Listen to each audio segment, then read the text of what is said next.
for our roundtable to discuss sanitation hauling in Cobb County. This meeting is very important to us to make sure that we have constructive communication with respect to an ordinance that has been put forward. And I'm grateful that we have representation from so many of our haulers here in the county. And I've had the opportunity to meet, if not all of you, most of you when I walked in. And as I shared, I'm looking forward to us having a constructive conversation. And I think that begins with prefacing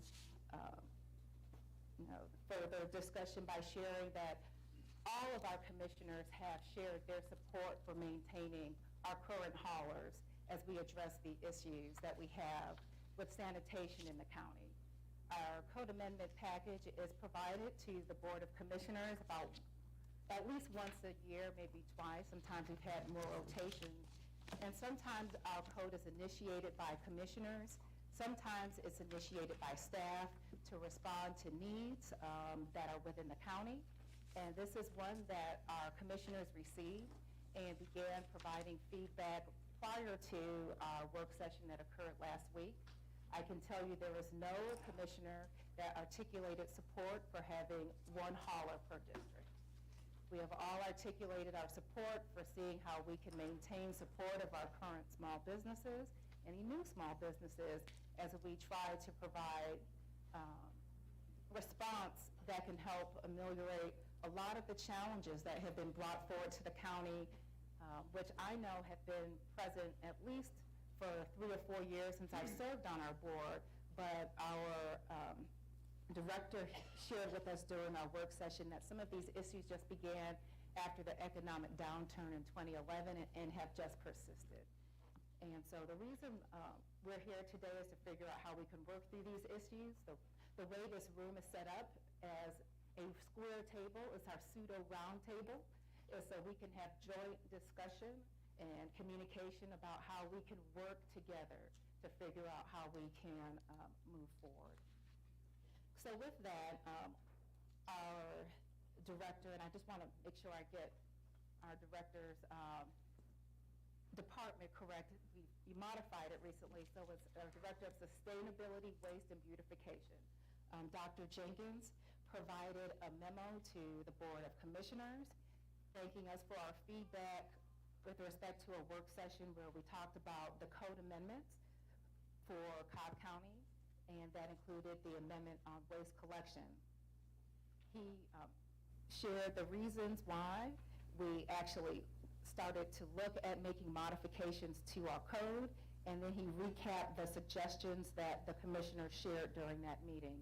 And I'm going to share that with all of you who didn't have the opportunity to look at the work session, or reminding some of you who are there. The category of issues that prompted the proposed amendments are, first, that residents who have no haulers wanted service on their street or cul-de-sac, and they have not had assistance available from Cobb County. For those of you in hauling or who may live on a cul-de-sac know that it's not always easy to move a big truck down our cul-de-sacs, and we've had many complaints from those that live on those streets that no one was willing to provide them service. And so that's an issue that was brought to our attention. There were also some other streets that did not have a lot of success in finding a reliable hauler. The second issue is that residents have had one choice of a hauler in some communities, and they have not been satisfied with them, and they have not received any help from Cobb County government. Okay, the third issue is that residents who do not want different garbage haulers, residents do not want different garbage haulers driving through their neighborhood multiple days each week, and again felt as if Cobb County was not assisting. Some residents, and this has happened more frequently, many of our residents have been missing garbage or recycling pickups for consecutive weeks, and again have been very frustrated that Cobb County has not steps in to ameliorate the issue beyond reaching out to the hauler. And finally, we've had illegal dumping across the county, as many of you may see, to increasing litter. And I have seen on multiple occasions, as may some of you, people that actually go to commercial retail sites and get rid of their hauling that way. I've seen some people go to some of our public facilities of the county and get rid of their personal waste. And this may be attributed to the fact that residents are not required to have residential garbage service.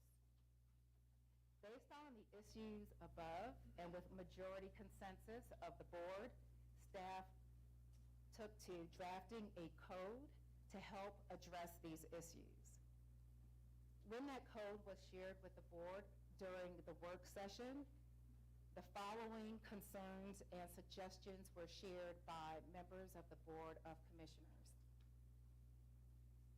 First is that there are an abundance of issues with having no mandatory waste collection service. Two, there's a need to ensure that every house has waste collection service. Three, we have opportunity to identify waste collection complaints and hauler issues that have particularly been ramping up since 2020. We have opportunity to identify that the no mandatory waste collection service provision that is allowed by the current code is correlated with the dumping issue that we are seeing grow throughout the county. Commissioners asked staff to please schedule meetings and engage haulers to allow joint development with staff and the haulers for the solid waste code. The reason why you're here today, that commissioners wanted to work with our businesses in finding a solution.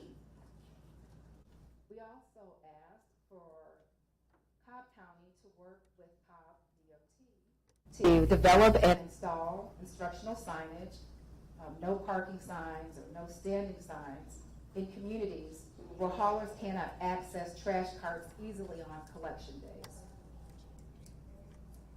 Next, multiple haulers are servicing districts and zones in the county, and that was recognized as something we wanted to support.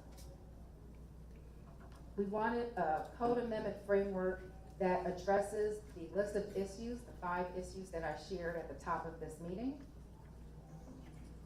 We all recognize that accommodating small haulers is vital. We recognize that we need a backup option to protect residents if a hauler must be removed from a zone or area via haulers being on a retainer option. We know to support that type of service that we would need to implement some type of infrastructure, environmental, or sustainability fee. We also wanted to institute measures to ensure that the entire group of haulers is not penalized for one bad actor. We also recognize that the need to address waste collection in any part of the county should be supported by county administrators and elected officials. When we had our work session and the commissioners shared their feedback with respect to the code, we did not get to these other issues, and for our haulers that are here today, we would love to have your feedback on these additional matters. Cobb County is supposed to have a mandatory provision of curbside recycling for all of our haulers, but we've had complaints from residents that some haulers have not been providing recycling service. We have some recycling boxes in the county at different sites that we tell residents that they can use for their personal household recycling. Some of those recycling areas have amassed so much recycling that it became an eyesore for the community, and we've had to remove some of those sites.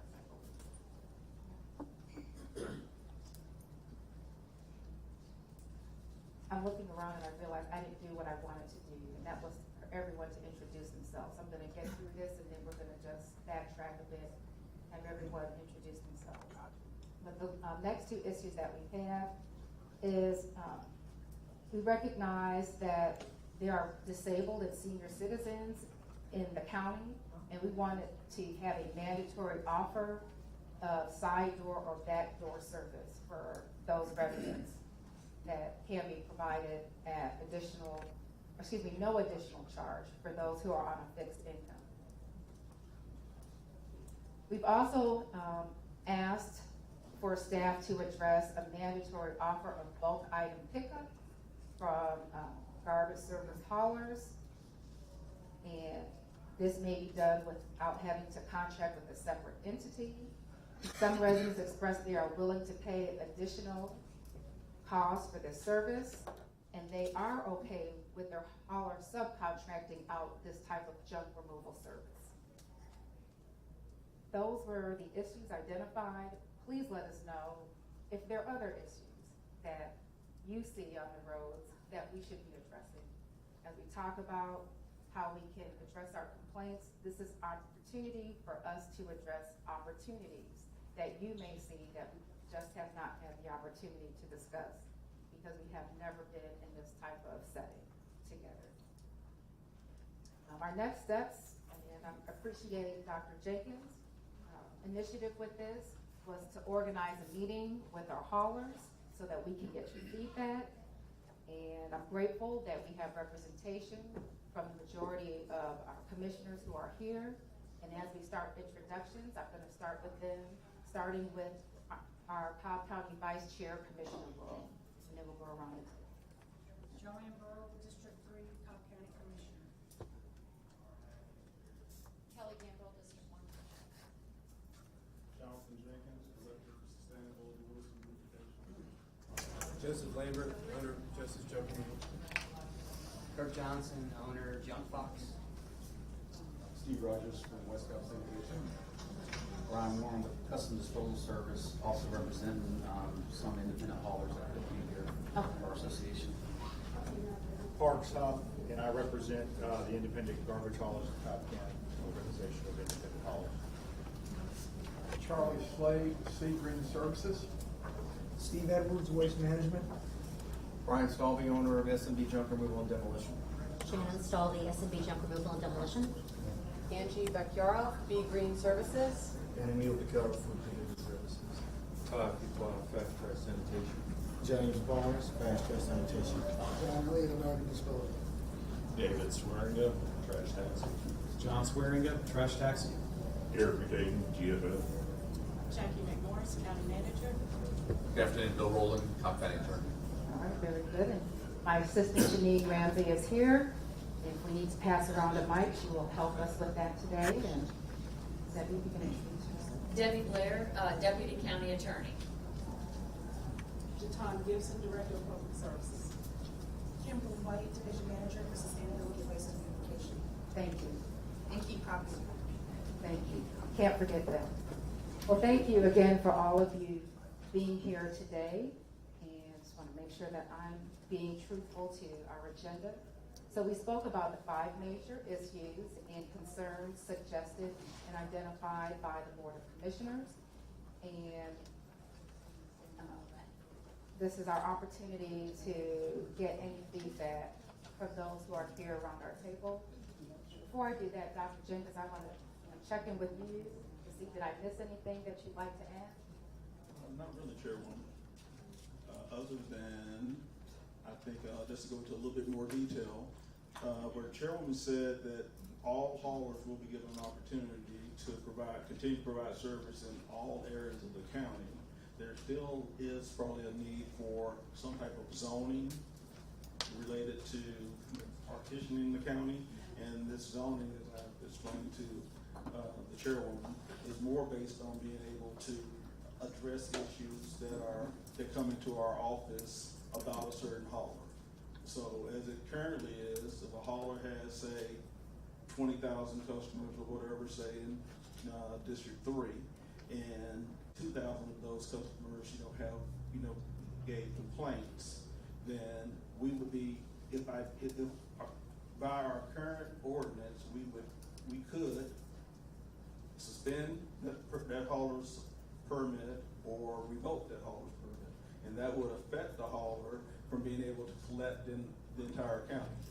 With zoning, we would only be looking at, say, restricting their residential service agreement for that district or for that zone. And they still would be able to continue to, serve the customers in the other areas that aren't having any issues. So I did want to add that to what the chairwoman said earlier. As a consideration. So, Thank you. Very good. Kimberly, did you want to add anything else? Again, I know we didn't discuss recycling much at our last Board of Commissioners work session, and that was an issue that has come up multiple times prompting a work session. If you can help me in using that mic there, everyone can hear you. Okay, yes, so recycling, we weren't really able to speak a lot about that at our session. So we get calls every day at Keep Cobb Beautiful in reference to recycling. People wanting us to recycle more in the county or not being able to recycle at all, curbside. As was mentioned a little while ago, that we did have some recycling drop-off locations. And due to whatever the issues were with them being able to recycle curbside, a lot of people were using the recycling drop-off locations. In heavy areas where people are really, really adamant about recycling, which is a good thing, but they were using the recycling drop-off locations a lot. And what was happening was that the company that was supposed to be picking it up, they could not keep up with the volume. And so they did become an eyesore. And so, that we had to remove some of those locations. So we are working on trying to get some additional locations up and running to really try to meet the demand that Cobb County residents, deserve really in what they're asking for, as far as being able to drop off recycling materials.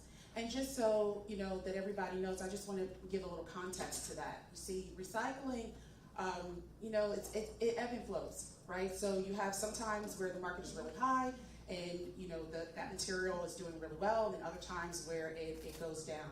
Here in the Southeast, though, we are, really well positioned for material to be used for the items that we need it to be used for domestically, actually. We have a very strong market in the Southeast to handle material. We don't have enough of it. We're not collecting enough of it to handle the demand for that type of material. And so one of the things one of the intentions at least from my team was to come up with some solutions to help people be able to recycle the material that they want to and that they expect to recycle here. Thank you. Thank you. Okay, with that, I'd like to open it up for any of our callers or parts and representation of callers who'd like to address any of the issues that have been shared thus far or any others. This is your opportunity. I'll do it. Yes, ma'am. We need somebody to do it. Right. I'll go there. Okay. And if you will bear with me. Sure. So first, what I just heard regarding recycling is that Cobb County had recycling drop-offs and couldn't even manage those, but wants to now try to manage the entire hauling for the community, which I know is. I will admit and acknowledge that I too, as a homeowner, have had many of the problems that you've named. That does not mean that the solutions presented, one, will work, two, are proven to work, or three, aren't overreaching in their attempts at possibly hindering other businesses in the process of implementing procedures under the guise of facilitating Cobb County's residents. As I stated, my name is Shannon Stalvey. My husband and I started S&B Junk Removal Demolition right before COVID in 2019. However, due to hard work and the contributions of Cobb County residents, we are here doubling every year and proud to say that our home and our work, both of us, are in Cobb County. We primarily service contractors, real estate agents, and home investors or house flippers, as well as remediation companies in providing demolition and post-demolition services. Our clients are all over Georgia. We can't say that we're only going to serve part of Cobb County, that we're only going to be in Cobb County. I understand that some of the smaller haulers do only do Cobb County though. I understand they only do Cobb and Cherokee County though. And these are considerations that have to be given to these smaller ones that only have the ability to service Cobb and/or Cobb and Cherokee. When we formed our company, our primary goal that we looked at was to employ displaced veterans, homeless people, and to give other ones job opportunities. This, by natural growth, also became our ability to give people a second or third chance who have criminal records. Therefore, every one of our employees right now is a veteran, was homeless, and/or has a criminal record. We have already put 3 back in the workplace that have left us and have started their own business or are working elsewhere, excuse me, while the others with us have now had roofs over their heads for 3 years. We have 9 individuals working for us from age 19 to 54. They show up to work every day. They usually meet us at 7:30 in the morning to go to work and don't get home till after 6 o'clock at night. This is regardless of what's going on. So when I understand larger trash haulers aren't able to get people to work, we are doing what we can to hire people who want to work and who are working. And what's wonderful is we love our job, and they tell us every day how grateful they are and how amazing the job is.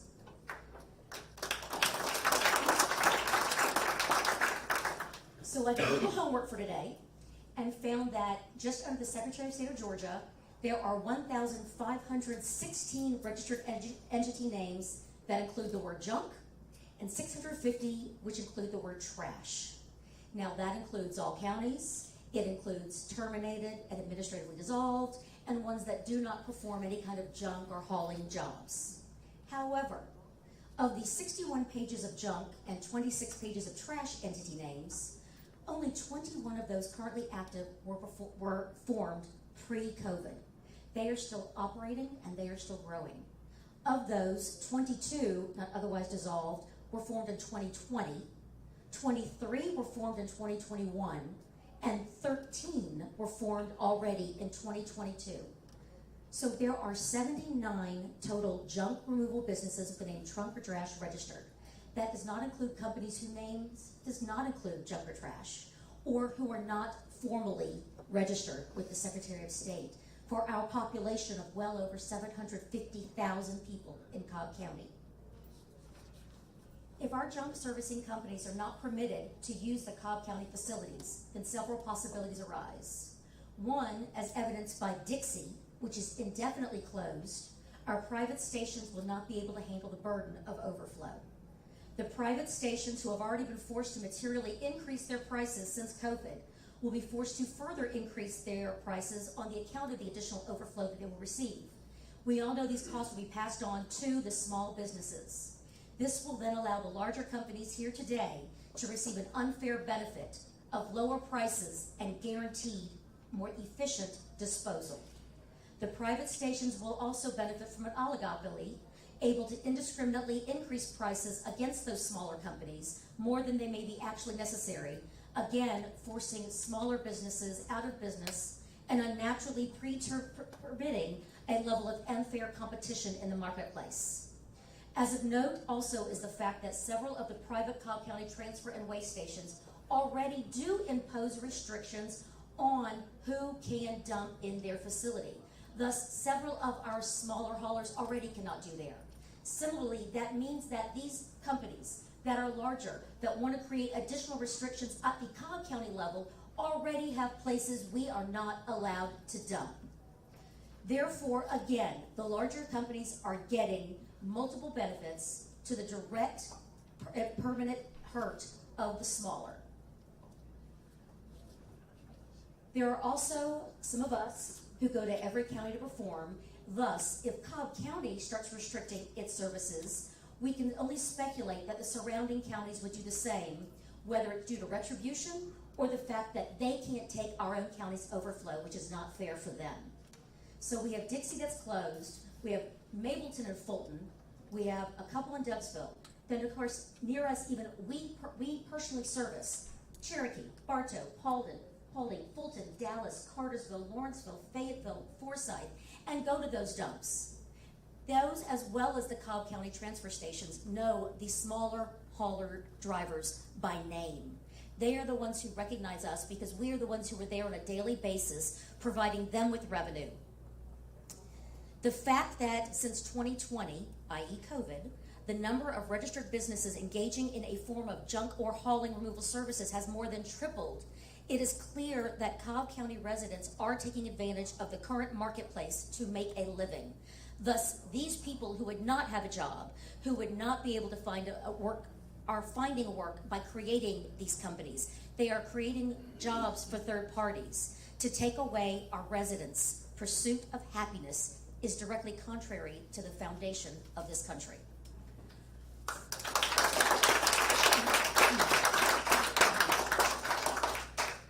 So as I stated, these are the people hiring the veterans, the homeless, the individual with criminal records, who by law or policy cannot or will not be hired by larger companies. So again, taking away the ability of the smaller companies to do business will deprive these other individuals of their ability to make a positive contribution to our county.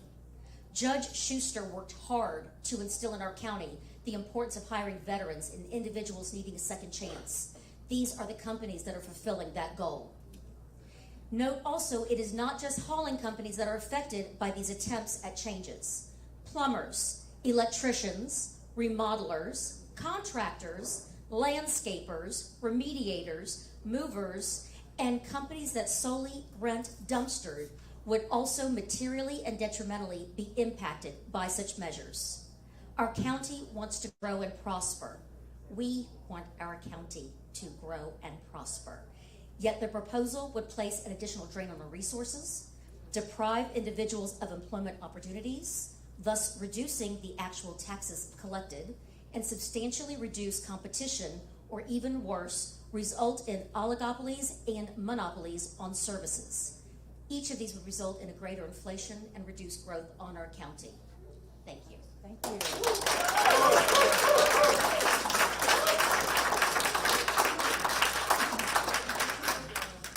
Thank you. We appreciate your feedback. And again, I can't reiterate enough that it is not the intent of anyone on this board to reduce the number of haulers as is presented. We can certainly understand the passion of the haulers when you see that code being presented. And so I appreciate all that you did to let us know the kind of impact it would have on our service providers and those connected to it. So Thank you, Chair. appreciate all of that feedback. There was something that you stated though that was not aware, that I was not aware of, and I wanted to get your clarification on, or perhaps Absolutely. Jonathan's clarification on. Did you provide that Cobb County is not allowing some haulers to utilize our dumps, or is this private? The dump? private Okay. haulers, the private places are only allowing the high-end commercial home trash services to dump in their location. So not Cobb Okay. County doing. So we are already restricted, and they are already provided with a benefit over the smaller companies. Thus, Cobb County initiating the same would be disastrous. Understood. Thank you. Appreciate Thank your you. feedback. Okay, is there anyone else that would like to speak? After that. Did she speak for everyone? I was trying to. Thank you. So are there, yes, John. Yeah, John Swearingen with We Trash can Taxi. Give him the mic, John, just so we can ensure everyone hears. Thank you, John Swearingen with Trash Taxi. A couple questions on the recycling. Can you give us an idea of how many complaints or concerns come through the office on a weekly, monthly, or quarterly basis? And again, we've got roughly, 200,000 single-family homes in Cobb County, so we'll just kind of use that as a reference. But how many complaints or concerns or questions would you say come through the office on recycling? I was gonna say discounting COVID, I would say it's probably between 150 to 200 a month, give or take, as far from a recycling standpoint. I'll let Kimberly. Excuse me one moment. This is a public meeting because we have a quorum of commissioners, but the intent of this meeting was to have a roundtable and constructive conversation with our haulers. I'm grateful that the public is also passionate about these issues and is here. but I'm going to ask that you please not provide commentary that interrupts us having a constructive solution brought forward to address these issues. Thank you. Okay, so the amount of inquiries that we get, it ebbs and flows, right? So it depends on what's happening in the market and just in general. So for example, as Dr. Jenkins mentioned, prior to 2020, we were getting maybe 150, inquiries or complaints. But obviously during the pandemic in 2020, that number shot way up, right? And then it comes down some, but it will go back up as well, depending on what's happening. Obviously we live in a global community, so when things happen anywhere in the world, it does trickle down and affect how recycling is managed or handled anywhere, in the world, including Cobb County. So to answer your question, I wish we had one other person here that could have given us, the exact amount of calls that come in, but we get emails as well, but those emails are mixed in with other emails just about regular trash complaints, so they're not separated out. But I would say I have a total right now of about 600 emails that are a mixture of recycling and trash complaint issues, and a special inbox for that. But we get phone calls and emails, and then in general, our crew leaders that are out trying to service the recycling drop spots will get inquiries as well there. And the reason I ask that, just to help us understand the scope of the problem, because as I look at the haulers here, the private haulers and the public haulers, collectively, we probably haul 95% of the people in this room touch 95% of the community, or maybe 100% of the community. I know we all offer recycling service, so I guess I'm not sure why we have a disconnect from our residents. We're all required to provide it, but help us understand that gap. Well, currently, in where our ordinance reads, it says mandatory offer. And what some residents complain about is that the service is offered, but it's at such and such rate. So if it's $30, say, a month for them to pay for trash, and then their garbage hauler says that, well, it's going to be an additional $20 a month if you want recycling, then the complaint is that that's too much. We don't want to pay that much. And even had residents say that they think some haulers do that just so they don't have to haul, or collect recycling. Oh, that's if I could address that. When we started our business in 2004, we had to buy the garbage trucks. And then as soon as we started working in Cobb County, we had to buy the recycling trucks. And truthfully, if people aren't aware, if you're not aware, I've got the same truck, the same insurance, the same fuel. I have to have acreage to park the truck, the same maintenance, the same administration. Really, the only benefit I get as a hauler is I'm diverting a little bit of trash, maybe a couple, 10 or 20 pounds per month is going to a recycling center instead of a landfill. It's different for me. I have to route to that. But it's the bill. I don't have to send out a separate bill for recycling, so I save a few dollars there. But we have so many of the almost exact same expenses that I think sometimes the residents feel that, we'll haul anything. We're garbage people. That's what we do. If there's a hurricane, you call GFL or Waste Management. They'll go clean it up. If there's a flood, they're there. These folks around this room can haul trash. They can solve problems. But any one of us, we've got these huge investments in equipment, and the recycling market, I think 20 years ago, or when we started, we would get $25 for a truck or $50 for a truck from the recycling facility. Today, we're paying processing fees that are right up there with disposal fees. So, we try to communicate to our residents, it's not that we don't want to recycle, but we cannot absorb all that cost, equipment, crews, fuel, labor. It's the same thing as hauling trash. So I think it's important that we really uncover the issue, is it that it's not available, or the customers just don't want to pay for it? Because that, I believe, is the issue with a lot of the concerns. They want to recycle, and we want to provide the recycling service, but I can't do it for free. We just can't. Excuse me. I'm So I think that's the first challenge. As the recycling processing fees increased, certainly we all experienced processing costs that we had to pass along to the customer. And then all the other operating expense. You need a commercial driver for the big truck. You gotta have your laborers, and all the other things that I mentioned. So the alternate really for people who want to recycle, and we grew up with a dad like that. I mean, we slept down to the market on Saturday and he had all his stuff. We would bring all of our stuff to recycle because growing up we couldn't afford the service or there wasn't the service offered.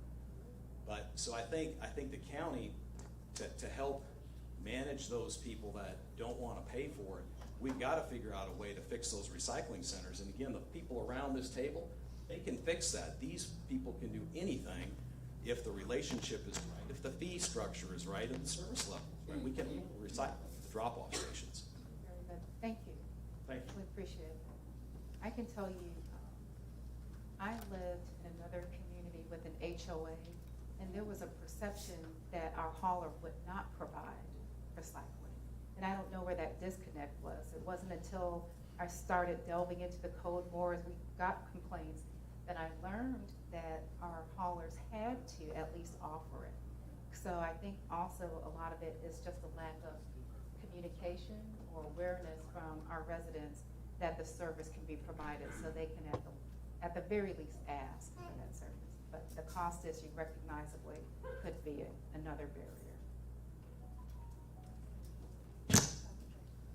Do we have any other comments or feedback? Mr. Elliott? Okay. I was just going to say one quick thing. I want to piggyback off of the discussion that we were just having about recycling. Everyone is absolutely correct, right, at this table here. One of the things I want to bring up is that I think there needs to be more communication or more education with the general public about what to recycle and how to recycle. We, in the second quarter of 2021, due to a lot of people trying to recycle curbside in drop-off, in the businesses, commercial kind of coming back, right, from that 2020, lull, there was a huge increase in being able to get material, and the market actually reflected that. So in quarter 2 of 2021, that was probably the highest, I guess it was the best time to collect cardboard, and it was being shown. And I mean, there's a lot of reports out there that you can look up that will show you that. And so I think what's important is that if we do have clean material that we can recycle, and be able to capture this material, I think it will help, recycling in general and just the market, right? So just being able to be on the same page with what we can accept here in Cobb County and, what we can recycle and what we can move, I think it's helpful. Parks, did you have a comment?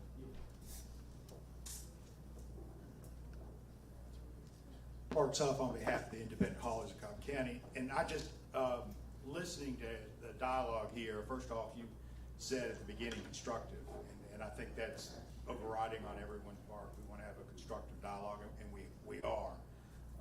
The idea of the 4 exclusive zones, I think, is dead, and so we don't need to go back and kind of belabor that point.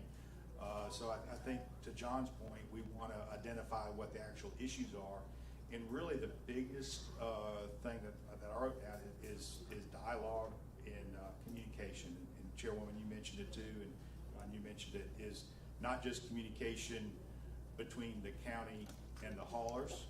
That obviously, I mean, I'm sure it's great, but I'm sure it also could be better. There's no communication that can always use some improvement, but communication to the customer about how the reality is that recycling costs the same as picking up trash.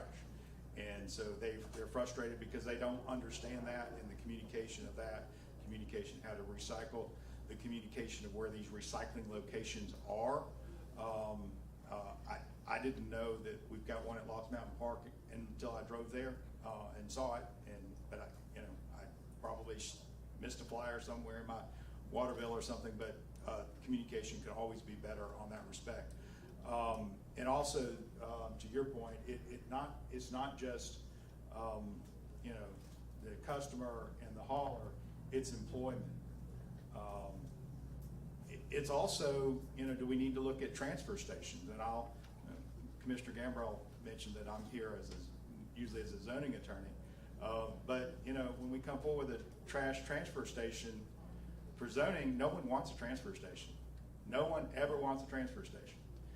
But the reality is that for your residential garbage to be picked up, these guys got to take it to a transfer station. So the answer should be no transfer stations, no additional transfer stations in Cobb County, but why don't we find the appropriate location for them to be?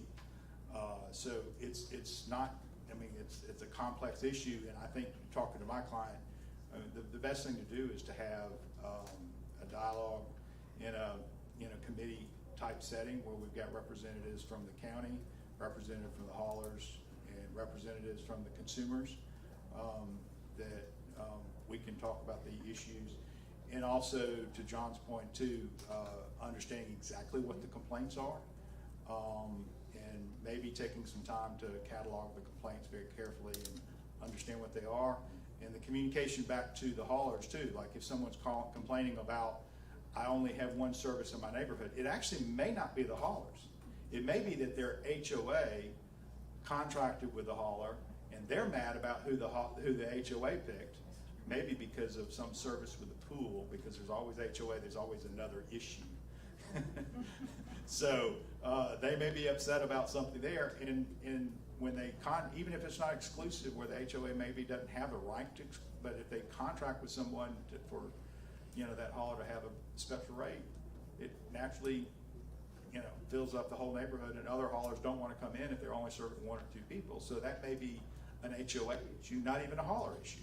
And if you've got an area where someone says they can't get any hauler to come, you know, let's put that on a GIS map and communicate that back to the haulers as a group so that they can identify where there are gaps in service, and they can collectively look at it because they want to serve more people too. So that communication back would be helpful. So, you know, I think our overriding statement is we want to make sure that problems are addressed, and that when the county gets complaints from county residents, that they have an answer, and that we are helping the county answer that question and finding solutions to the problems that are persistent. Thank you. Appreciate that feedback. John?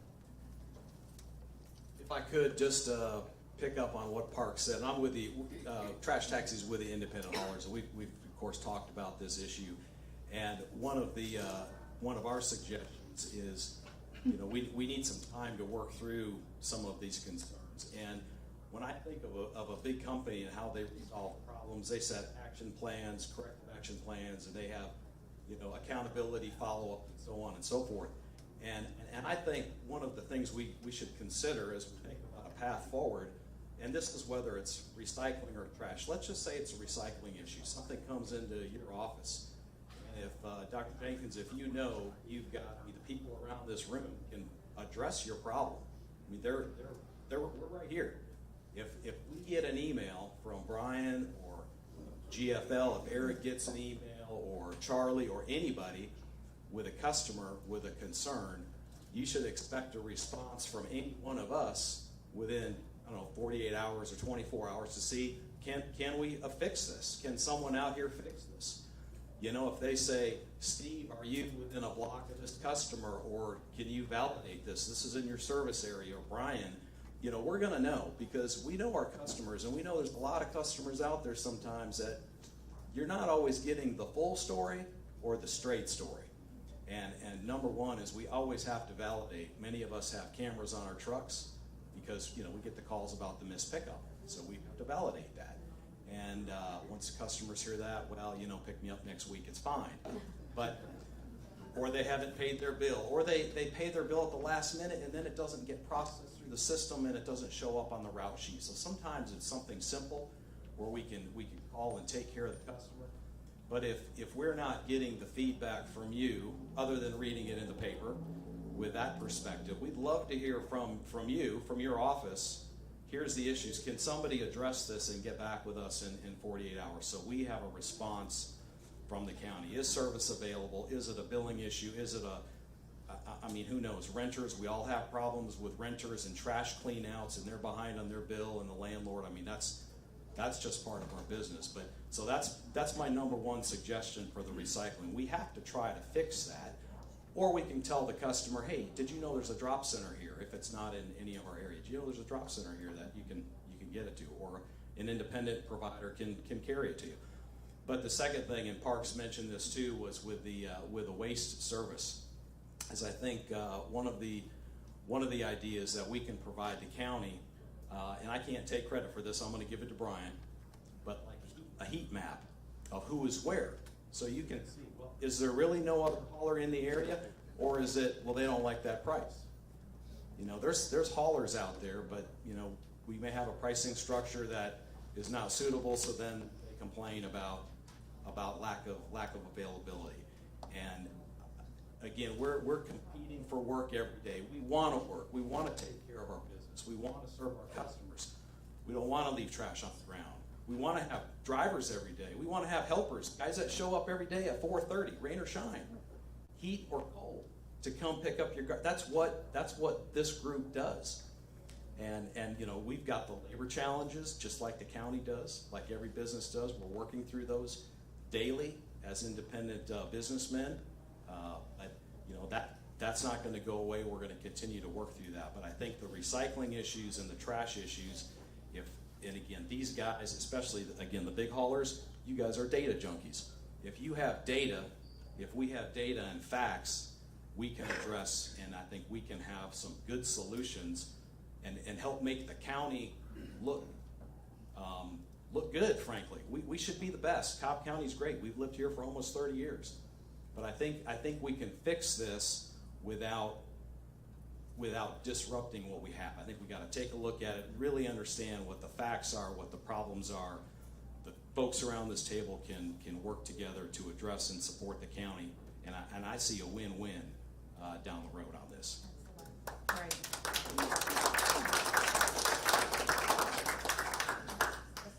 Real quick, John, just for a point of clarification, because typically when we get calls saying that we can't find a hauler, Sandra or myself will provide, I guess, the contact numbers for the haulers that have permits to collect in Cobb. So that's not necessarily calling you or your brother David or calling Brian specifically. Are you saying moving forward that you want it directed to your level versus the customer service line? I think maybe an email communication from your office to the key members, and you could say you provided them a list, but again, it sounds easy for some, but others, making those phone calls are not, they're an obstacle for some reason. Understood. And I think on the second point you mentioned, like you said, for the bigger guys, they have a bunch of data. But will the smaller haulers, be able to provide us, with, I guess, basically a listing of all of their customers, so we can, GIS overlay that, be able to see where they're located, to be able to, generate this heat map you're talking about. So I'm just curious if that's something you think that all of the haulers will be able to provide? Brian, you've got some thoughts on that. Good afternoon, everyone. Brian Warren here with Custom Disposal Service. So we've talked about this issue for many hours in the last few weeks. I have not communicated anything to our customers yet, but I'm getting several calls and emails about the situation, and I'm just waiting to see how things go before I communicate what's going on. So we gotta get to the bottom of it. So Mr. Jenkins, Dr. Jenkins, I think, and we're just now organizing again. We're reviving the Independent Garbage Haulers Association of Cobb County. It's been kind of dormant for about 20 years, but it is now registered, and we're just now organizing. But I think it's very possible, if we all join as a group, that we can find out our service areas. We'd like to collect data. How many people do we employ? How many customers are we servicing? And yes, exactly, find out all those service areas so that we can help the county. Many years ago in '08, Mr. Charles Slade here and a representative from Waste Management and myself, we served on a solid waste planning committee for the city of Milton, Georgia, when they were forming the city. So they were very wise to work on this for 6 months as they presented their solid waste plan for the state. I think it was very smart that they included haulers, they included some residents, they included some HOA people. I think it'd be very wise if we can have that. County officials, independent haulers, and then some HOA officials, and let's meet. Let's meet once a quarter, once a month, or whatever. Let's devise a plan. But I think, as John said, Cobb County is a great place to live. I think we need to be leaders. We need to be leaders and not follow somebody else's failed plan that's really not that good. No disrespect to Dr. Jenkins. He's trying to do his job and solve a problem that the commissioners tasked him with. He also had another plan in 2019 that wasn't entirely bad. I mean, it had some great plausibility. And maybe we could do a combination of that as well. But I think, like John said, we are all here to do one job, and it's to satisfy our customer. I have a lot of ideas as association, as I try to help with this association, where a lot of smaller companies are having struggles. We can help them with that. They might see a hurdle that looks like a big hurdle, but I might have already gotten past the hurdle, and I can explain to them how easy it is to resolve and how to move past it. But I think we can work together as a group and continue to give Cobb County citizens, a choice. I've met several of our customers here, and I didn't know they were going to be here, but who all's here that's a customer of Custom Disposal Service? Isn't this funny? Isn't this ironic? John, who's the owner of Trash Taxi, we pick up his garbage at his house because his company hasn't started service his street yet. But anyway, thank you all of you for supporting us. We've been in business for 37 years in Cobb County, and we now service around 18,000 residents in Cobb County, and we're just proud to be here. The proposed measure would hurt us, would devastate us, and it would take some people out of business completely, 100%. So we're very passionate about it. Thank you very much. Thank you, appreciate it. I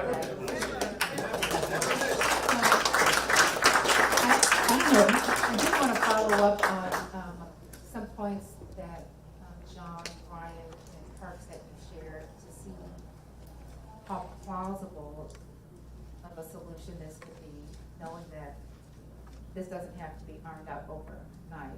But what I thought I heard is an offer that if we get a complaint, that if we have contact, that we can devise some type of time frame to hear back from the hauler with respect to that matter.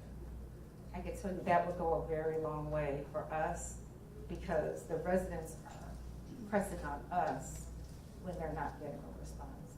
Is that what I'm hearing? Exactly. Okay. You're our elected officials. We voted for you to help, manage the business. We don't want you to stand alone as our representatives. This is an area we believe that we need to support our community with. So I think again, as we think about how that might work, there's some details. But again, big companies, you guys deal with this stuff all day. I mean, we all do. We all have a complaint log. We all manage complaints. And again, just for perspective, if I'm servicing 200,000 homes a month, and I used to work with one of the big haulers, as a matter of fact, and we'd service 100,000 homes a week.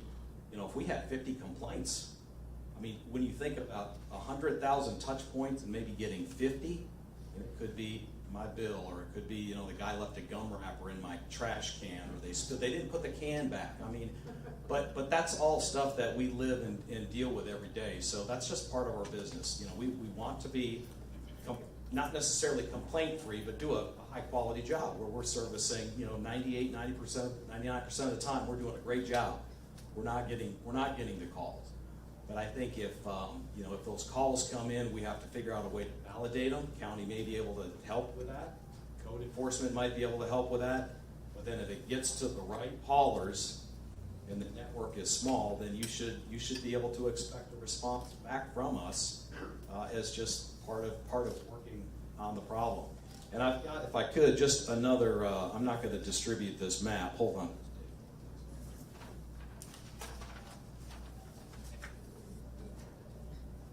But like, here's an example of what trash taxi services in Cobb County. If it was close up, you could see exactly where we are. Now, if I've got to move a truck to Smyrna, well, I'm not down there, right? And these trucks are $5 a mile to move. That's why we're careful on where we go, right, and what we do. But if you looked at the other haulers in here, and again, the representation from the small haulers, if here's all the small haulers, then, oh, you know what? We got Reliable Sanitation down there, or we've got Smith Sanitation down there in that service area. Here's your options that you may not be familiar with. And then if we've got a zone or a patch where there are no other options, or there's just one option, and we'd like to have another option, you know, then I think the small haulers or any of the big haulers could look at expanding into that area. But expansion's expensive.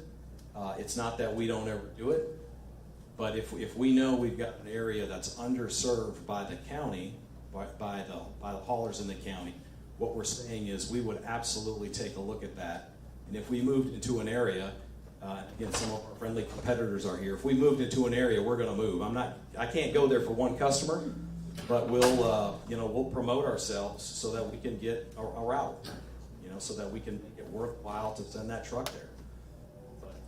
But that's one of the ways we thought we could help the community. Thank you. I'm going to go a little bit off the agenda. If there's another remark, I should have kept my glasses on. Dr. McForth, did you want to share anything from your office's perspective in our homes before I go back to that? Sure. I really came to listen and to learn.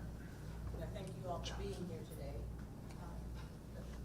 The only thing I want to say is that there is no problem that we together cannot solve. So I'm grateful and thankful today that seems to be the sentiment of those around the table. The draft ordinance has certainly provided us an opportunity for us to work collaboratively, and I think that's what we all want.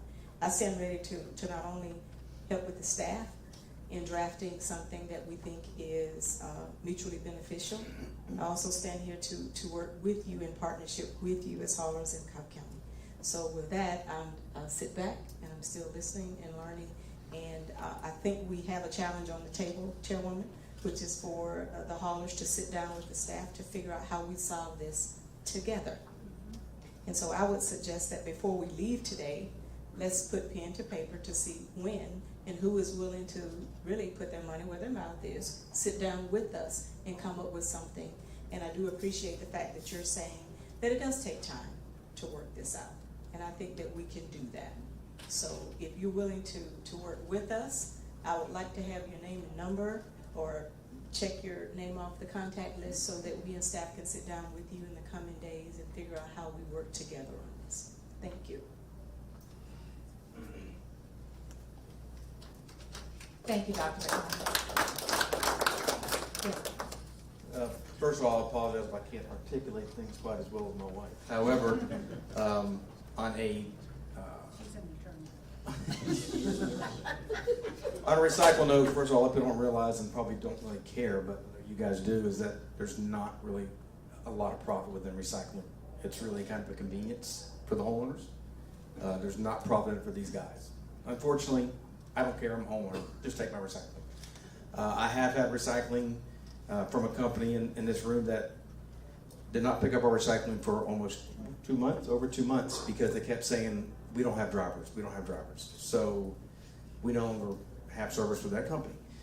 Now, as I said, I'm a junk removal and demolition company. I do not come to your house to pick your garbage. I work with companies, investors, general contractors, real estate agents, rehab companies, and I stay busy 5 to 6 days a week with 3 trucks, trailers running full time with 9 guys that can work again on Saturdays if I need them to, including myself. I was working today. I had to change clothes before I came here. And Joseph knows, I've seen him plenty of times at dumps in the morning, at 5 o'clock in the mornings, and sometimes at 5 o'clock in the afternoons. We don't operate, small companies like us don't operate on the world's largest net.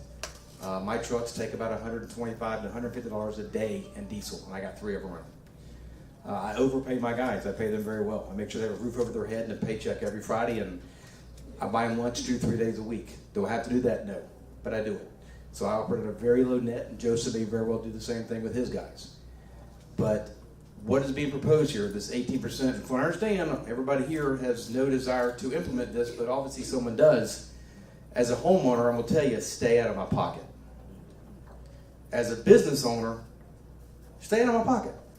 Because what you're wanting to do is you're going to keep me from using the Cobb County transfer station that is on Government or County Services Parkway, that I'm at some mornings at 5:45 to 5:50 in the morning to be the first or second in line so I can hurry up and get what I have in my trailer dumped so I can pick up my guys by 7:30 so we can get to the job site 8:30 so we can get our day done. And sometimes each trailer runs about 3 to 4 times a day at wherever we're at the dump that's nearby. So with dump fees being anywhere from $75 per ton to some places just outside of this county, $125 a ton, it's insane. And now you're wanting to raise it more. And then, oh, by the way, I was going to raise your taxes for your homeowner, and I'm going to raise your dump fees. Actually, I'm just going to kick you out of the county where you can't come. There's already 2 or 3 transfer stations that only the larger taxi or trash companies can use that I can't go to anyways. Don't take this from me. Don't implement 18% on my taxes as a homeowner. Don't kill my business. Don't make me have to have these guys go find another job if they can, that have had a roof over their head for 3 years now, thanks to me. And I took them off the streets. One was sleeping underneath a freaking overpass. Don't do this. Take your 18%, figure it out some other way. But don't destroy the little guy. Don't take Joseph and I out of business. Or happen to go somewhere else an hour and a half away in the morning. I already leave my house early enough as it is. Thank you.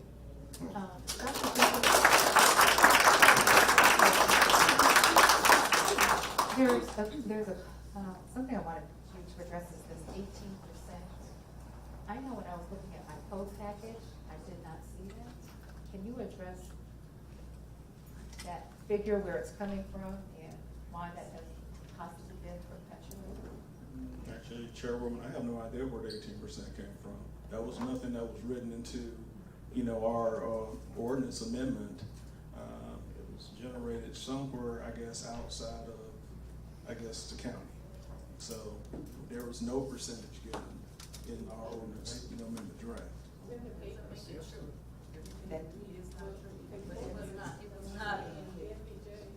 That doesn't make it true. If it didn't start with us, then I'm asking you, how can we find out? That's why I'm asking the question. So, I think that was. Hi, Steve Rogers from Westcott. I think that was maybe what another metro county had done, and the assumption was made, well, that did, Cobb will do it, and people ran with it. Okay. So I want to touch back to something John and Jonathan, Dr. Jenkins were talking about with as far as the service area. When we fill out our packet to get our permit every year, it asks for where do you service? And, we can't get down to, West Roswell Road and that kind of stuff, but maybe we could get down to zip codes. And then when you have someone call in and they say, well, I live in 30008, then you filter your list by 30008 and go, hey, here's your 5 people that we know work in that area. And that might help just a little bit. That data, we give that data to Sandra every year. It's in the packet. What's done with it, I don't know, but we do provide. We're asked to provide it. So. I think that is a great idea. I can share with you that I've received multiple complaints from persons, I guess, Jonathan, your office or Keep Cobb Beautiful might provide a list of the haulers to the resident, and they've shared, we've called 5 or 6 persons and no one is still willing to come out and get our waste. Maybe narrowing it by zip code can help because there certainly is a lot more on that list. But I can tell you something that I would desire, and I need some help to see how we can move forward with this. But for those that are having those challenges, whether or not they are saying they can't get a hauler or their hauler has somehow missed service, I'm trying to see if there's someone we can have, someone on retainer or someone on call that we can reach out to, and we can bill whoever missed that hauler for that work or we can somehow fill in that gap. And I think the zip code is gonna help us fill in the gap of the issues of people just missing weeks and times on end. You know, are there any thoughts of what we could potentially do? Might have a gold mine in the area that nobody else is surfacing. Let me ask you this, are any of you, Expand. and maybe it's not the most comfortable to put anybody on the spot, but we've had issues with some of our residents who live on cul-de-sacs. Are there some types of equipment that are easier to get on cul-de-sacs than others? Well, I don't think it's cul-de-sacs so much as streets that don't have the cul-de-sacs. Where it's Streets, dead okay, around. nice, like a dead end street. So if you were backing in off of Sandy Plains Road, if there was a dead end street that had no cul-de-sac, you can't get a big truck down that road. Okay. Are there any, of you providing service down those types of roadways? I see you nodding your head. We are, but sometimes, and I believe we speak for most of us, we have to back up close to half a mile or quarter mile. It's not safe. And we do operate smaller equipment in such areas, but it is a challenge. We try to tend to folks who live in dead-end streets. But often, especially if automated equipment is used, not having the ability to turn around also makes it very challenging to service both sides of the street at the same time. Definitely agree. And a few years ago, we actually had, I think one of the streets that garbage hauler stopped servicing was when the garbage hauler was backing down the street and a lady's dog broke off of the leash because of the beep, beep. It ran out and got ran over by the truck. And then, of course, you know, nobody wanted to really service that street anymore. And Chairwoman, it also occurs to me that if you're having to back a truck up that far, it probably does not meet fire code. So actually, there may be a solution that maybe these streets, the county can come in and actually create the proper turnaround that would meet the fire code, because if they're having to back up that far, that probably doesn't meet current fire code. Yeah, so we try to address that in zoning of new roadways. These are old, I'm sure. The challenges is, yes, with older communities, and there would be another set of issues, because you have to take property to do it, but, I don't know if there's a solution, but I can tell you, we've received calls and emails from persons with that circumstance. I was gonna provide opportunity for commissioners to speak after the roundtable, but I think I'll segue now. If you guys have any comments, questions, or feedback, I'll start with you, Commissioner Garrett. Well, Jackie,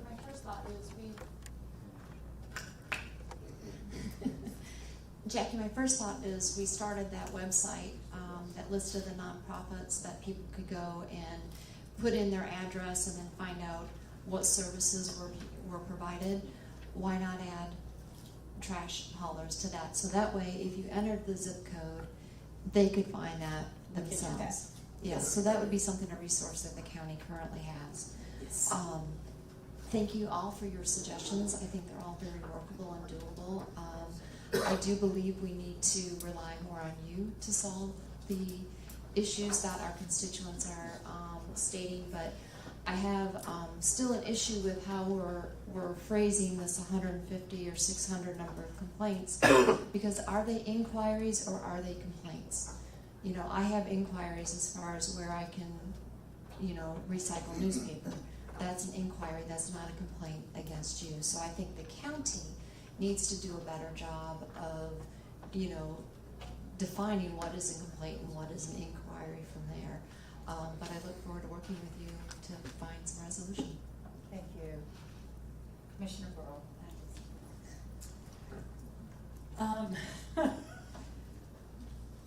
Thanks all of you for coming today, and we have had some great suggestions and already even some solutions, I think, that will help.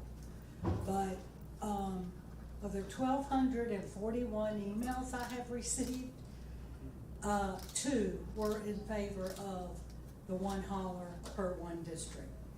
And you heard the chairwoman say that at our work session, none of the commissioners were in favor of that.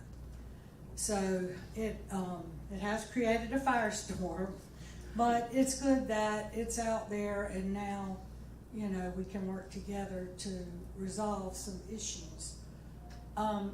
Do any of the haulers, small or big, still have what was used to be scout trucks or pup trucks that could go into these small areas, these dead-end areas that could turn in a driveway instead of or turn around on the end of a street?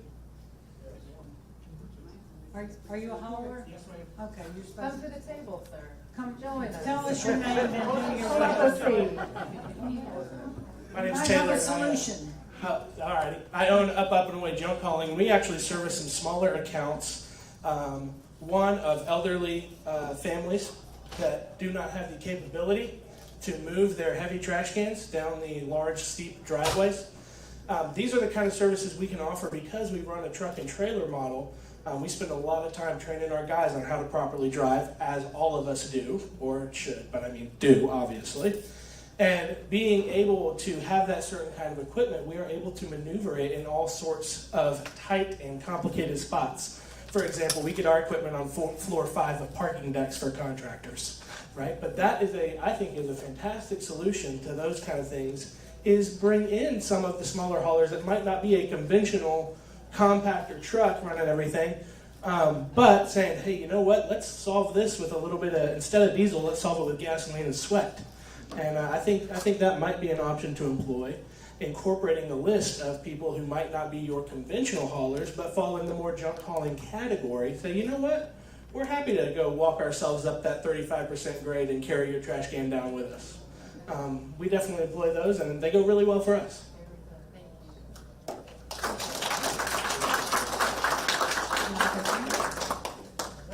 Also, you know, this is the roundtable. This discussion has been great today to hear from all of you and our staff. But this should have happened a long time ago, and we have been working on this. When Rob Hozak was here as county manager, he and I met with several of you to look at solutions, and that got, I guess, on a shelf and not revisited or put out to pasture. So, and we know that we do need to work together to service our customers, our residents, and constituents. So, this does need a lot of work, but I think coming together today is a good sign. And then also hearing from the public at future town halls, once we have something drafted that we're, you know, looking at implementing, will help. But I don't think this is the time right now, because I know that a lot of people, not just haulers, are struggling with getting workers, with fuel costs and inflation and everything going on. This is not the time to implement any ordinance, mandatory or otherwise.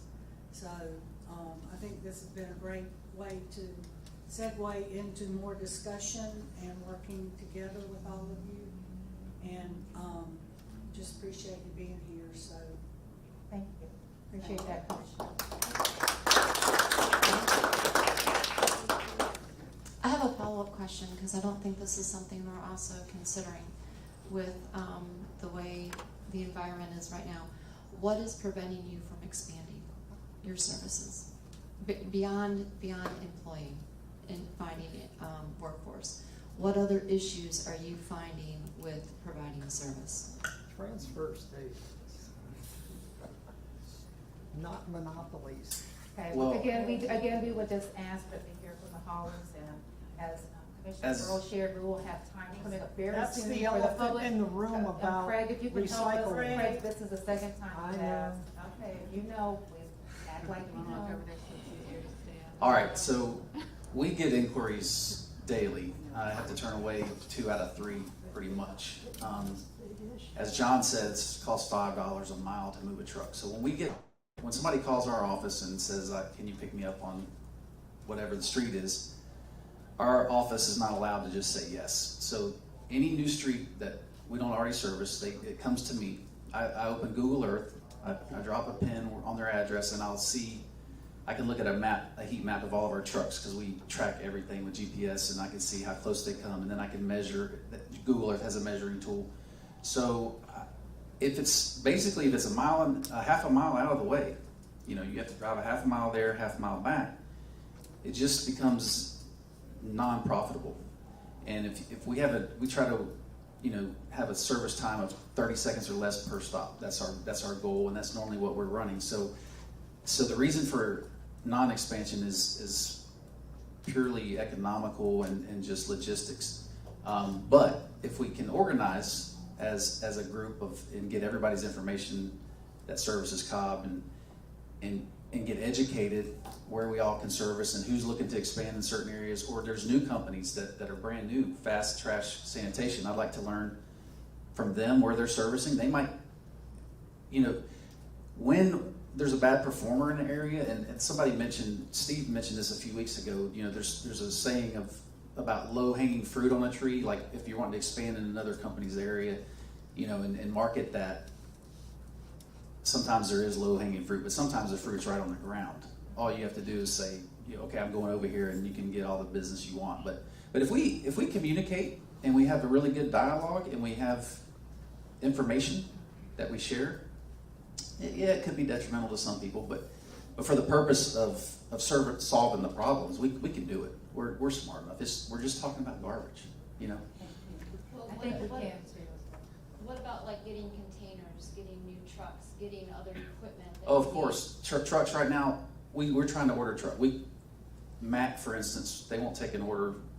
They won't even take an order for us. And even in 2023, they're saying you can't even order one next year. John has trucks on order. They're going to take several months. So now we're looking at buying a used truck and then buying a body from somewhere else and have it mounted, or buy rentals. You can't even. Last year, you couldn't even rent a truck. You couldn't even rent one. And we had a truck that was brand new, and it was the sending unit in the fuel tank, and it was on national back order. That truck sat for like 8 weeks, brand new truck, because of the supply chain problem. So a lot of the challenges that big companies have, my heart goes out to them, because I only have these issues with X amount of employees and X amount of customers. I couldn't imagine it, times 10 or times 100. And with the 4-zone issue, it would be colossal. The number 2 thing you have on here, residents who have only one choice. That's one of your biggest complaints. So we don't want to just give them one choice, do we, to answer that complaint question?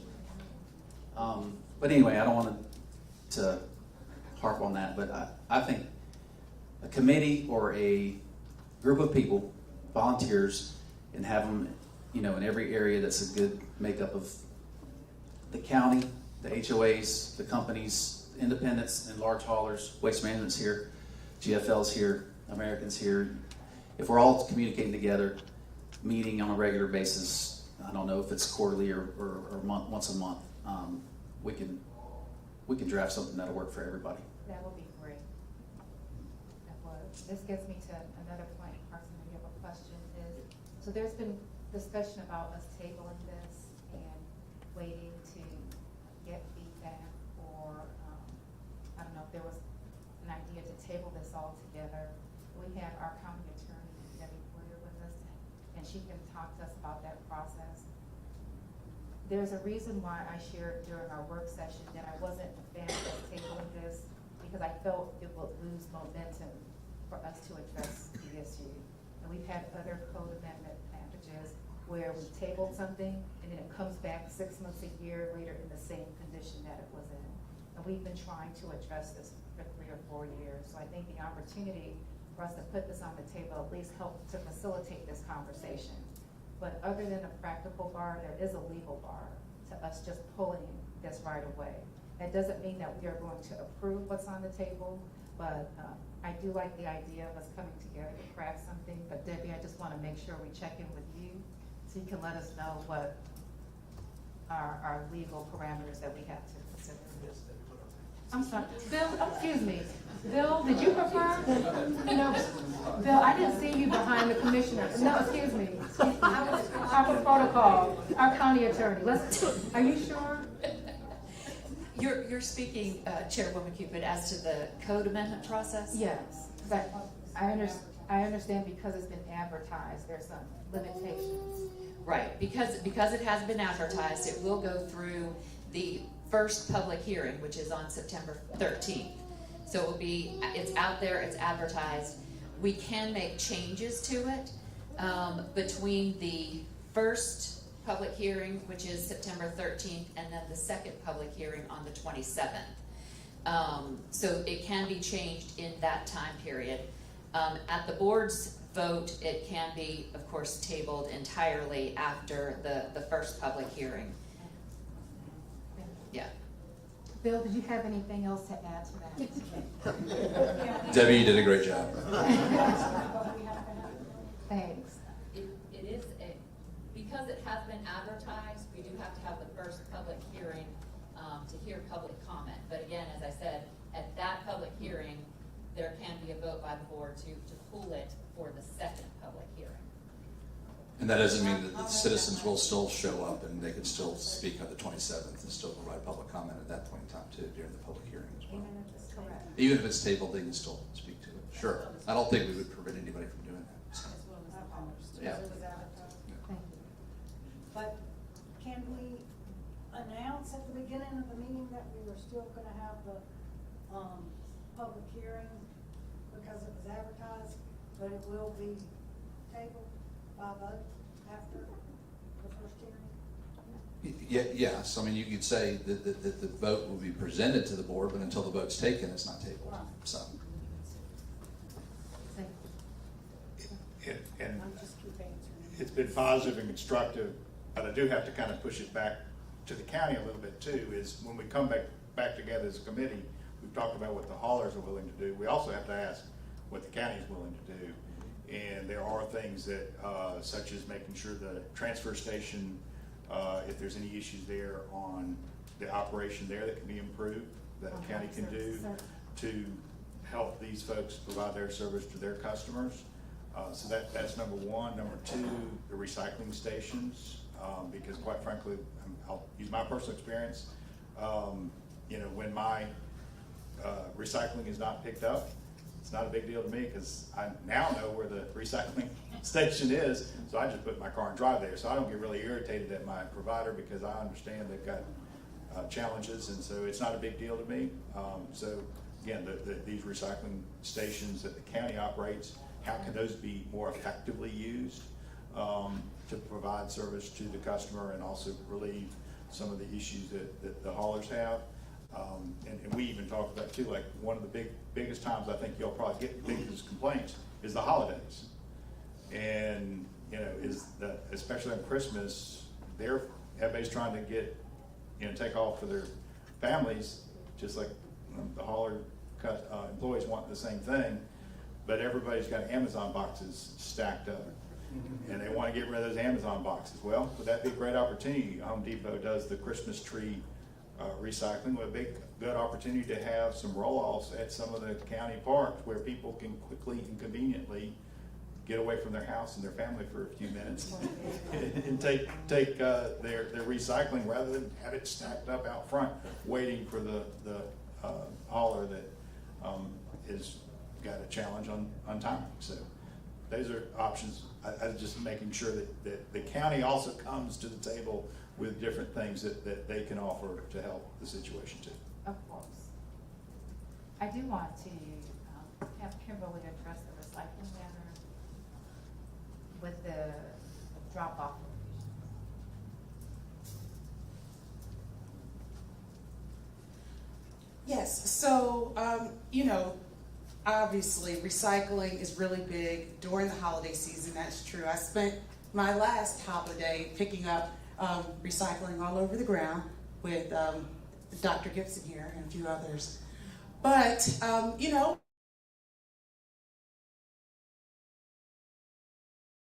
people are focused on Earth Day or Earth Month. So it kind of comes and goes throughout the year. We did provide recycling drop-off options, but it wasn't serviced by the county. It was serviced by a third-party vendor. That third-party vendor had a hard time keeping up with the volume. And so being able to get, either drivers to be able to service it, or having enough trucks. So there was just a number of things happening there. But we are looking at, creating, drop spot locations or areas where people can drop off their material, and it will be county. There were 4 drop-off locations at one, or actually 5, at one time. There was one for each commissioner district, and then there was one in the center of the county. And even with, and then there are other drop-offs in cities as well, in some cities in the county. And so even with all of those drop-offs, we still have people call our office and say, I don't have a drop-off close enough to where, I live. So, we have to look at, the county as a whole and like where people can drop off material. But we are working on that solution, and, I definitely encourage, if you have some suggestions or you have things that you think, will benefit the residents, please feel free to, reach out to our office to let me know, because I'm more than happy to listen. And John, thank you so much, as well as a number of the haulers here that jumped on board and helped with, special recycling programs that we have to help clean up our recycling options that we have in the county, like the Hefty Energy Bag Program. There are a number of haulers here that jumped on board with that, and I really appreciate that, because it helps us keep our recycling clean. So thank you. And John, I thought I heard you also mention that that you're more than willing to kind of help out with the recycling drop spot. So I think I'm gonna call you personally. I got some great ideas around this, but I will tell you again, COVID changed the way people shop, and our recycling at the curb has exploded because of people working from home, and of course when kids were not in school and businesses. I mean, it just went through the roof, and we're still, of course, now we all like it. Right, everybody likes Amazon and Target, Walmart. We like getting these packages. So we have, Dave just whispered in my ear, 30% more recycling volume. But again, if you pay me, I can do the work. But there's that cost. But again, I think the people, and again, Waste Management, GFL, American, these guys too are a wealth of resources, because they provide solutions around our country for these types of challenges. I just wanted to say, in the meantime, until we get this all worked out, we do have a dedicated email for trash complaints. If you're missed or any questions, trashcomplaints@cobbcounty.org. So you can still use that as a dedicated email. It goes to Jonathan and Kimberly, but they will direct it to whatever hauler it's referenced. So I just wanted to make sure everybody knew about that. Are there any other comments or suggestions? Being a simple trash man like I am, I like to generalize and put things into categories that make sense. And to me, it makes sense that the men and women sitting around this table are incredibly good at solving the day in, day out problems that our wonderful county faces when it comes to getting rid of unwanted items. I think that is the biggest benefit of the private sector, is we are good at getting things done. Now, to give the county their due, I think the county is fantastic at keeping up with information and records and list building and convening meetings where people who care about their county can show up. I think if we can intersect those two in a beautiful little Venn diagram, I think we will be good to go. So I'm very excited about the prospect of continuing these meetings, continuing the conversations, for those of us who love our county, and for many like me who grew up here, born in Keystone Hospital, that could see this beautiful county continue to grow, continue to get more clean, and I can have confidence in sending my clients to the Keep Cop Beautiful events, which I do every time they happen, and y'all can have confidence in saying, here are some great haulers that we're in communication with that'll help you solve this problem. Let me pass that information along to you. I think if we can get the ball rolling on that, maybe that's the solution.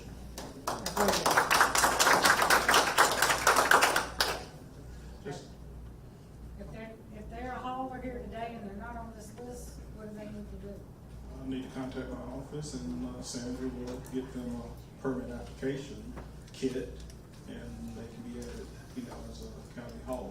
Now, if you have your business licenses in Cobb County, you also will have to get the business license. Matter of fact, you really can't get your business license without the hauler permit if you register as a hauler. And real quick, just a couple of points of clarification. Parks, I believe you mentioned about the transfer station. Now, were you saying that communication relative to the county's transfer station, or were you talking about all transfer stations in the county? I was starting with the county's transfer station, the hours of operation. I heard some issues about, could the hours be expanded? I'm just saying, posing it as a question that came up from some of the haulers that they have concerns about how the transfer station operates, and it's worthy discussion to have. Okay. The county transfer station is operated by GFL, so I can't communicate with Eric or your purview and see about hours of operation for the county's transfer station. And GFL, of course, operates 2 transfer stations in the county. Waste Management, of course, operates the largest transfer station in the county at Plant Atkinson. So we have other operators in the room, so that's why I was asking. Well, and to the private operators, obviously they operated under contract with the county facility. But for the private operators, is there a way that the county can help encourage them to accept other haulers? So that's a question. Another question to come up at the roundtable, smaller roundtable committee discussion. A lot of the transfer stations, like Marble Mill, a lot of the transfer stations, like Marble Mill, they only want you to go in with a compactor. You have to wear a hard hat. You got to go in with a compactor. They're moving volume. When my truck goes in there, it's picked up 300 homes of garbage, and we're in and out in no time.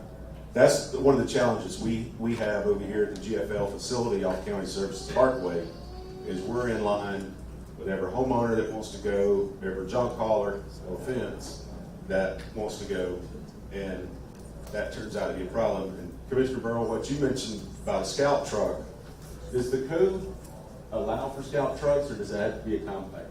The code allows for scout trucks. Some HOAs actually, they don't want large trucks. Exactly. Every one of us in here, are you okay with a scout truck backing up to a compactor and transferring garbage from that scout truck to the compactor in front of your house? Nobody is, yeah. And then what would happen is, people that ran those, who was it that sold it? Trash Busters used to run a ton of those things and did a great job. But they would go to like pools in the neighborhood, and they, somebody didn't like that. So a lot of hypothetical ideas are not practical, unfortunately. So, yeah. Also for you, Brian, when you mentioned working with the city of Milton, now was that consultant driven, or how did that work? Yeah, so there was a consultant that they had hired. They were out of Savannah, and then I don't know what role they played in it, but I guess with their experience was setting up plans to present to the state. They kind of helped, the framework of setting up that plan. So yes, there was a consultant involved. I don't know who they are. We can research and see who all's out there, what they charge, what benefit would they be. And then you also wanted me to mention about the cost of new garbage trucks. John, you care to share? Yeah, I'll give you the mic. Yeah, because I've got 7 of them on order now, which, by the way, it's been a 10-month order, and then the price just went up, 5% because of steel price. But my next round of the Robo, I call them the Robo truck, right? It's got the arm that picks up the trash, $408,000 per truck, and then I got sales tax on top of that. So, to buy this equipment, to finance this stuff for us, I don't have the checkbook my friend Eric has, right? We have to finance this, but you're looking at a $7,000 a month payment. I have to pick up a lot of trash to pay for these trucks, a lot of efficiency. I ordered some new Mack rear loaders, not the Robo, but just the rear loaders. The last one I ordered, $350,000. The price was up $50,000 from prior year, and that's if you can get them. I had a salesman call me a few months ago. John, we had a customer cancel an order. I got this truck. Do you want it? Yes. My response to him, my next call was to the bank. Hey, can you guys loan me money on this truck? Because I don't know when I'm gonna get one or when we're gonna need one. But But the supply chain issues, as Brian mentioned, are real, and I'm sure if we heard from any of the majors, we've all had equipment down, we're paying huge payments on it, and it's sitting there, we're waiting on a $20 part, a $50 part. The garages are struggling with diesel technicians. You know, technicians are hard to find. So it's not any one thing that affects us, but it's what we do every day, and that's why we're in the business.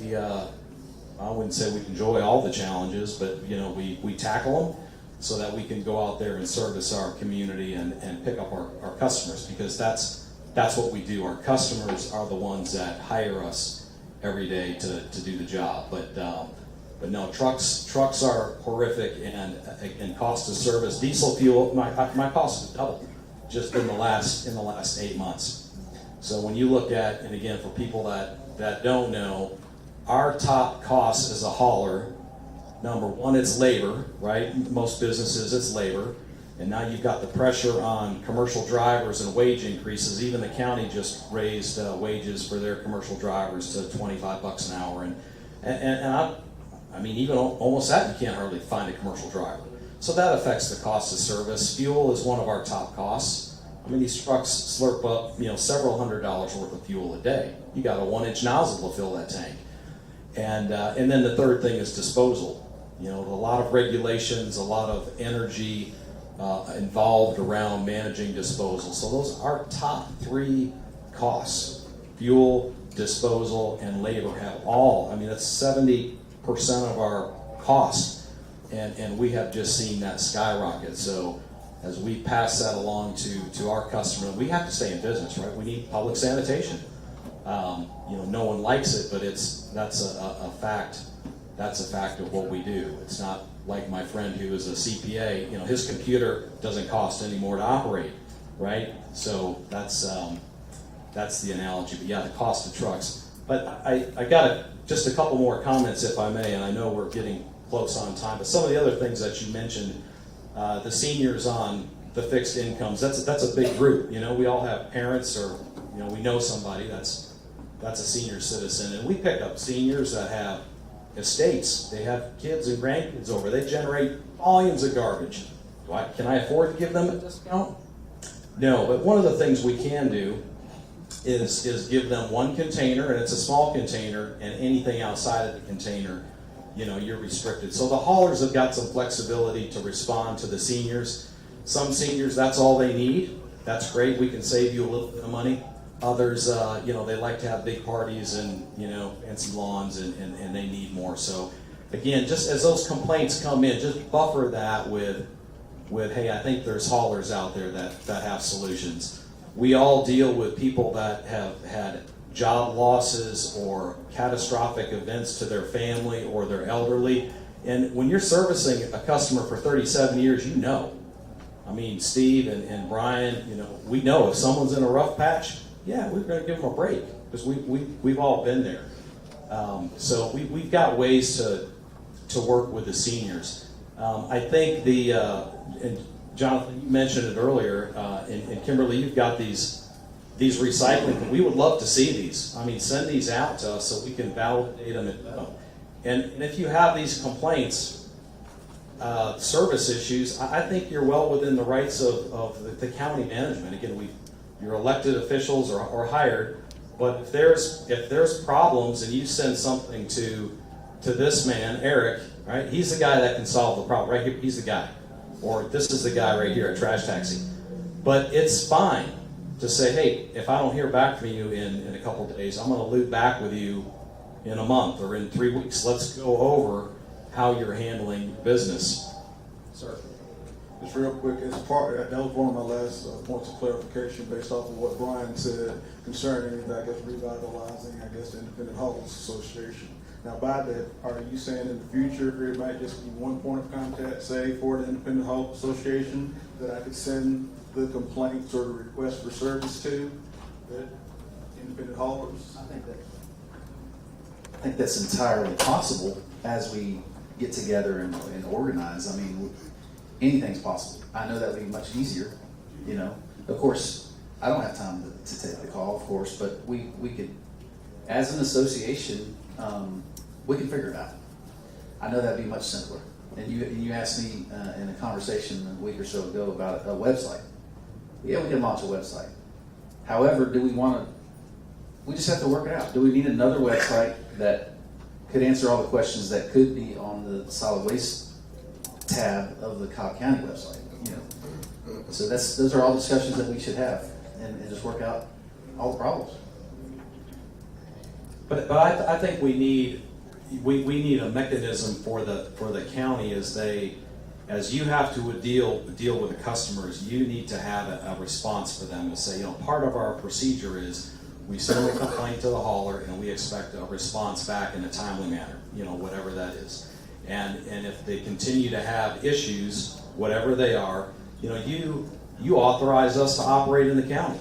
So it's kind of like if I'm a kid and I'm in trouble, I got to clean it up, right? My parents are going to warn me or ground me, and if I don't clean it up, well then I'm grounded. So there has to be some way that within the existing structure to help manage that, so you're not powerless, so you can respond to your constituents, and you're the county. We respect that. We operate here, but I think some mechanism of that we can live with that's reasonable would be reasonable to have that mechanism in place.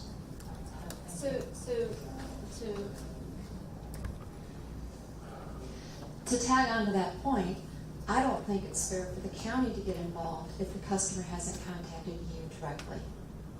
So, that puts you at an unfair disadvantage if they're calling us to register a complaint against a service provider.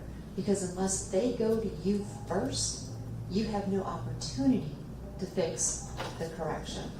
So I would like to see before a complaint comes to the county, it's documented that they actually reach out to you.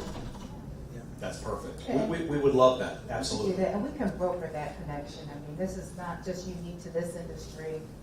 Residents have issues with a lot of things. They might contact us, but we hope that we have a good enough relationship that we can reach out to whoever that service provider is and have contact.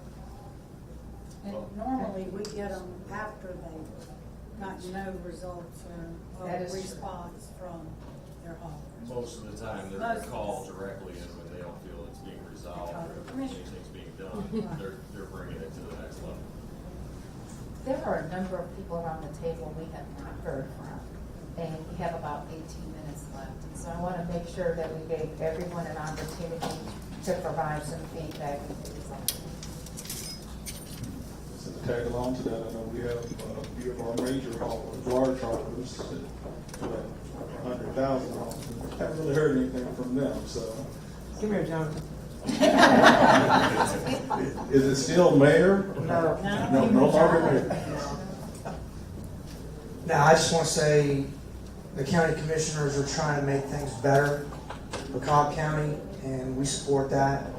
Yeah, we're a big hauler, but regardless, we're a hauler. We're with you. We're in the same business together. And I think this is a good start of a positive step moving forward. So that's all I got. GFL want to talk?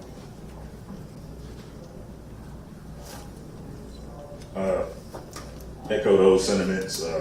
We are, large companies, but we're still small haulers out on the streets as well.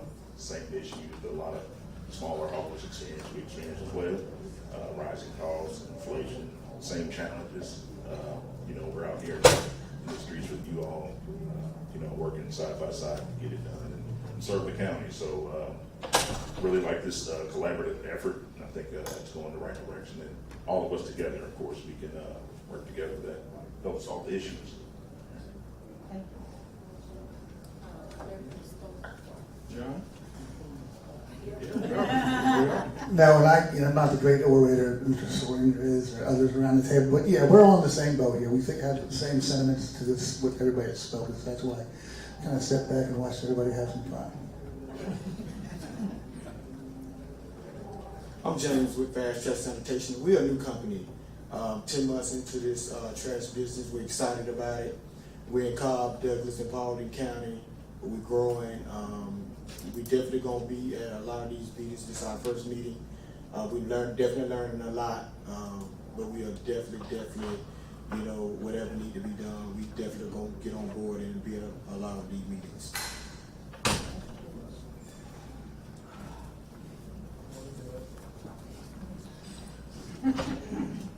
He's the oldest. I'm gonna say, I'm gonna go ahead and say it while we're here. I'm the oldest person at this table probably, and I've been picking up trash probably more than all of you at your age as well. I understand the problems both with the haulers, because we've been a small hauler, a medium hauler, and I've worked for a large hauler. I understand the large haulers because I had the opportunity to work for them.